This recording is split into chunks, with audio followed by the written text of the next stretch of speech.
నమస్తే, నేను సిరి. తిరుపతి శ్రీవారి లడ్డు విషయంలో జగన్మోహన్ రెడ్డి ట్రాప్లో మరి చంద్రబాబు నాయుడు గారు పడిపోయారా? సో ఈ అంశాన్ని మన గురించడానికి మనతో పాటు ఉన్నారు ప్రముఖ senior journalist, political analyst CS Rao garu. నమస్కారం సార్. నమస్తే సార్. ఇప్పుడు ఏదైతే ఉందో తిరుపతి శ్రీవారి లడ్డు వ్యవహారం అయితే జరుగుతుంది. మరి ఈ వ్యవహారంలో జగన్మోహన్ రెడ్డి వేసిన ట్రాప్లో చంద్రబాబు నాయుడు గారు పడిపోయారా ఏంటి అసలు? మొత్తం ఎపిసోడ్ చూస్తే వారం రోజుల నుంచి అసలు ఎవరు ట్రాప్లో పడ్డారు, అసలు ఎవరు ఏం చెబుతున్నారు అనే కన్ఫ్యూజన్ చాలా మందిలో ఉంటుంది. కానీ ఒకటి మాత్రం వాస్తవం, హిందూ సమాజంలో ఒక పెద్ద విలన్గా జగన్మోహన్ రెడ్డి గారు అయితే కనిపిస్తున్నారు. దాంట్లో ఎలాంటి సందేహం లేదు. కల్తీ జరిగిందా లేదా, అదేదో సినిమాలో బుల్లెట్ దిగిందా లేదా, ఎప్పుడు వచ్చాం కాదనేది. సో నెయ్యిలో కల్తీ జరిగిందా లేదా, అది కొవ్వు అయి ఉండొచ్చు, పంది కొవ్వా లేకపోతే ఇంకో జంతువు కొవ్వా లేదా ఇంకోటా కాదు, కల్తీ జరిగిందా లేదా. కల్తీ జరిగిందని చెప్పి ఎన్డీటీవీ చెప్తుంది, ల్యాబ్ చెప్తుంది, కేంద్ర ప్రభుత్వ ఆధీనంలో ఉండి ల్యాబ్ చెప్తుంది. సో కల్తీ జరిగింది, కల్తీ చేశారు. ఆ కల్తీ కూడా చేయడానికి కారణం ఎవరంటే నిర్ణయం తీసుకున్న ఆ గత ప్రభుత్వం. కాబట్టి కల్తీ కన్ఫాము. దీన్ని ఏదో ఒక రకంగా డైవర్షన్ చేసి బయటపడాలి. దీంట్లో నుంచి ఈ తప్పు నుంచి బయటపడాలి. తప్పు నుంచి బయటపడాలంటే ఏం చేయాలనే దాని మీద ఒక మాస్టర్ స్కెచ్ వేశారు జగన్మోహన్ రెడ్డి గారు. ఆయన ట్రాప్లో పడిపోయారా తెలుగుదేశం పార్టీ కానీ కూటమి నేతలు కానీ అని అంటే, ఒక రకంగా చెప్పాలంటే రాజకీయంగా జగన్మోహన్ రెడ్డి గారు రచించినటువంటి వ్యూహంలో కూటమి నేతలు పడిపోయారేమో అనిపిస్తుంది. కారణం ఏంటంటే అసలు నీళ్ళు కల్తీ జరిగింది, దాని మీద సిట్ ఏర్పాటు చేశారు. అవును సార్. సిట్ త్రిపాఠి, సర్వశ్రేష్ఠ త్రిపాఠి ఆధ్వర్యంలో సిట్ ఏర్పాటు చేశారు. దాని మీద ఎంక్వైరీకి కూడా ఆదేశాలు జారీ చేశారు.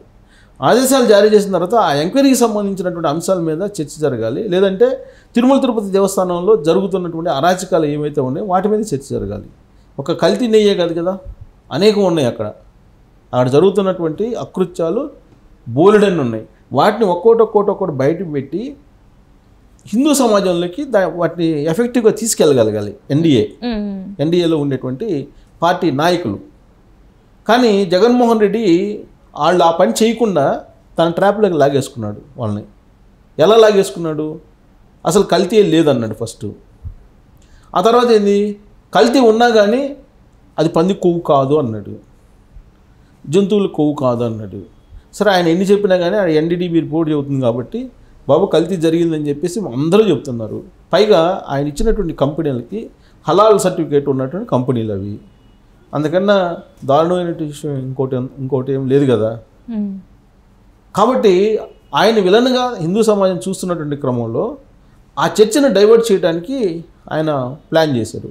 ప్లాన్ చేసి ఆయన ఏం చేశాడు, నేను తిరుమల వెళ్తున్నాను అన్నాడు. తిరుమల వెళ్ళటానికి కారణం ఏంటి అసలు? సడన్గా ఎందుకు, అవసరం ఏంది? జగన్మోహన్ రెడ్డి గారికి సడన్గా తిరుమల వెళ్ళాలనే ఆలోచన ఎందుకు వచ్చింది అంటే, దీన్ని డైవర్ట్ చేయాలి. దీన్ని డైవర్ట్ చేయాలంటే తిరుమల తిరుపతి దేవస్థానంలో ఉండేటువంటి అకృత్యాలు ఒక్కోటి బయటకు వస్తున్నటువంటి క్రమంలో కల్తీ శనగపిండి అన్నారు, కల్తీ చింతపండు అన్నారు, రకరకాల అన్ని కల్తీ అంటున్నారు, కల్తీ జీడిపప్పు అంటున్నారు. ఇవన్నీ రాకూడదని చెప్పేసి ఆయన ఏం చేశాడు, ఒకసారిగా తిరుమల వెళ్తున్నాను నేను అన్నాడు.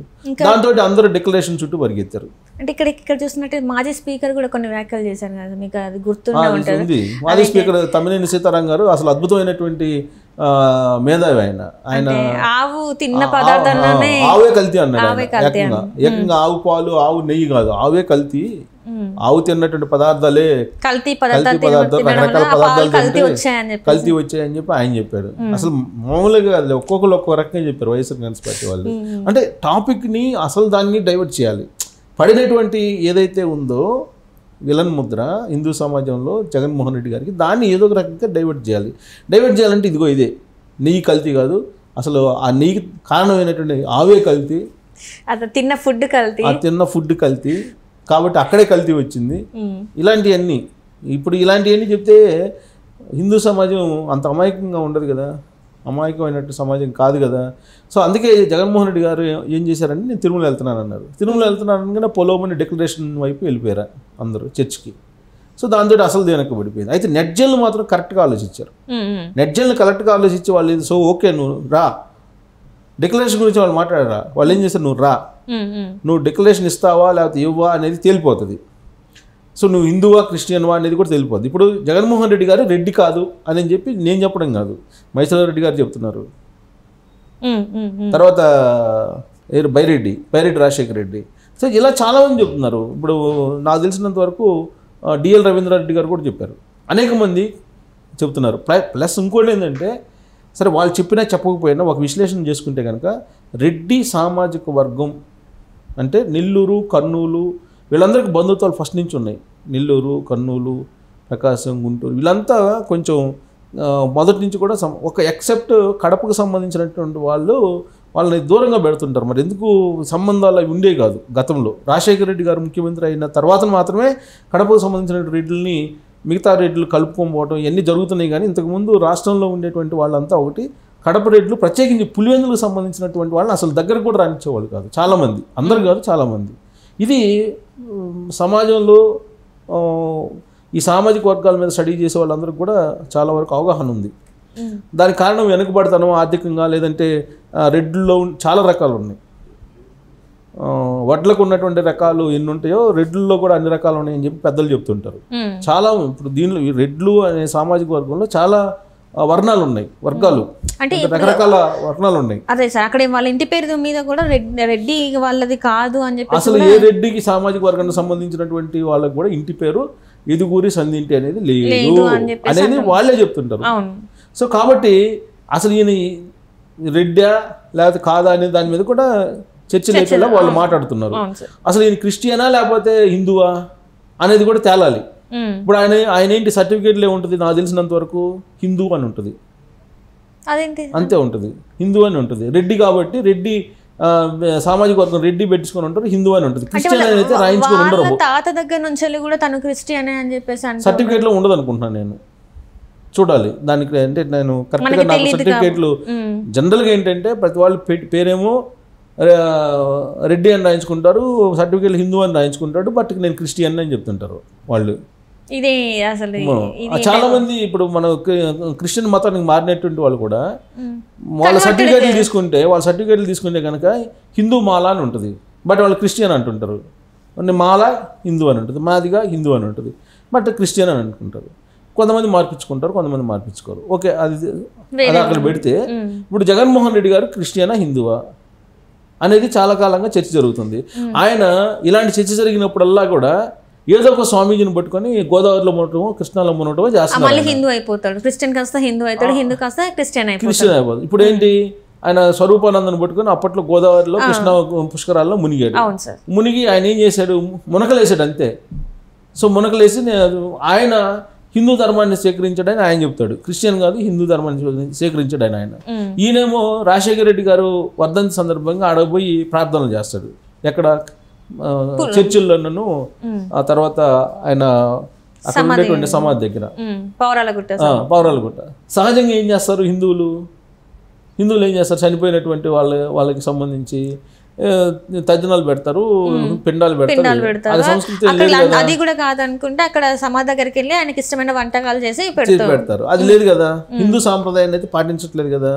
సరే, అది అయిపోయింది. మన వాళ్ళ మదరు బైబిల్ పట్టుకొని బైబిల్ మీద తిరుగుతున్నారు కదా, ప్రచారం చేస్తున్నారు కదా. వాళ్ళు మిస్సెస్ ఉన్నారు కదా, వాళ్ళ మిస్సెస్ ఎప్పుడైనా తిరుపతి దేవస్థానానికి వచ్చారా? ఈవెన్ బ్రహ్మోత్సవాల్లో పట్టు వస్త్రాలు సమర్పించేటువంటి సమయంలో కూడా మీకు భార్య లేకుండా వెళ్ళారు కదా, ఒక్కళ్ళే సింగిల్ గా. సతీ సమేతంగా వెళ్ళాలనేది ఆగమశాస్త్రం చెప్తుంది కదా, మరి ఎందుకు సింగిల్గా వెళ్ళారు మీరు? హిందూ సాంప్రదాయాన్ని ప్రకారం అయితే సతీ సమేతంగా వెళ్ళాలి కదా అక్కడికి. కానీ ఏ రోజైనా తలనీలాలు తీయించుకున్నారా అక్కడ? ఇక్కడ వాళ్ళు కూడా అదే క్వశ్చన్ వేస్తున్నారు కదా సార్. ఇప్పుడు చంద్రబాబు నాయుడు గారిని అడుగుతున్నారు, మీరు ఎన్నిసార్లు వెళ్ళారు కదా, మరి మీరు తలనీలాలు ఎందుకు ఇవ్వలేదు అని చెప్పేసి కొడాలి నాని లాంటి వాళ్ళు క్వశ్చన్ చేస్తున్నారు కదా సార్. చేస్తున్నారు. ఇప్పుడు తలనీలాలు ఇస్తారు జనరల్గా తిరుపతి దేవస్థానానికి వెళ్తే. ఇప్పుడు చంద్రబాబు నాయుడు గారు హిందూ సాంప్రదాయాన్ని పాటిస్తున్నారు కదా, ఆయన సతీ సమేతంగా వెళ్ళి పట్టు వస్త్రాలు సమర్పిస్తున్నారుగా. కొన్ని వాళ్ళు మొత్తం పెళ్లి రోజు కూడా అక్కడికి వెళ్ళి పూజలు చేసుకుంటారుగా. ఆయనేమి క్రిస్టియన్ పద్ధతి ప్రకారం, ముస్లిం పద్ధతి ప్రకారం ఆయన వెళ్ళి చేయరు కదా. మరి ఆయన హిందూ సాంప్రదాయం ప్రకారం అన్నీ చేస్తున్నారు, పెళ్ళిళ్ళు అవన్నీ. ఇప్పుడు మరి వీళ్ళు చేస్తుంది ఏంది? ఇప్పుడు కరుణాకర్ రెడ్డి ఉన్నారు, వాళ్ళ అమ్మాయికి క్రిస్టియన్ సాంప్రదాయం ప్రకారం ఎందుకు చేశారు? పాటించేదేమో క్రిస్టియన్ సాంప్రదాయం, ఇక్కడికి వచ్చేటప్పటికేమో హిందూ ఓట్ల కోసం ఇదొక నాటకం.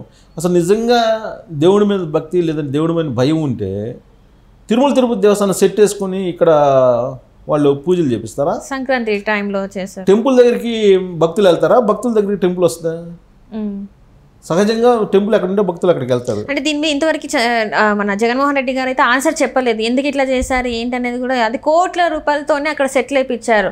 అదే అందులో సగం ఖర్చుతో అయినా తిరుమల తిరుపతి వాళ్ళు వెళ్ళేసి వచ్చేవాళ్ళు కదా. వచ్చేవాళ్ళు రాలేదు. మన తీర్థం తీసుకుంటారా? ప్రసాదం తీసుకుంటారా? మన వీడియోలు చూస్తున్నాం కదా కొన్ని సోషల్ మీడియాలో, తీర్థం ఇస్తే ఇక్కడ పోసేస్తున్నారు, తర్వాత ప్రసాదం ఇస్తేనేమో ఆ ప్రసాదం తీసి కింద పడేస్తున్నారు, ఇవన్నీ చేస్తున్నారు కదా. సో కాబట్టి వీటన్నిటికీ సమాధానం చెప్పాలని చెప్పి నెట్జన్లు బాగా జగన్మోహన్ రెడ్డి గారి మీద ట్రోల్స్ చేశారు గత 2 రోజుల నుంచి. బట్ పార్టీలు మాత్రం బీజేపీ అలాగే తెలుగుదేశం పార్టీ మాత్రం జగన్మోహన్ రెడ్డి గారి ట్రాప్లో పడిపోయాయని చెప్పి చెప్పొచ్చు. Right sir, right. Thank you so much sir. Thank you.